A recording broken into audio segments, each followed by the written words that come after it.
सूर्यकोटि समप्रभ निर्विघ्नं कुरु मे देव सर्वकार्येषु सर्वदा।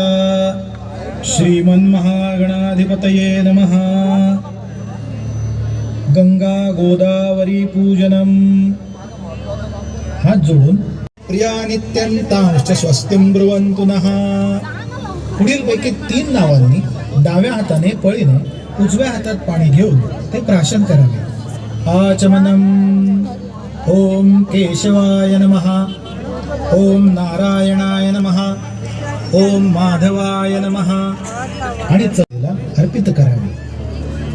अर्घम श्री गंगा गोदावर्यै नमः। अर्घं समर्पयामि। श्री गोदावरी मातेला आचमन म्हणून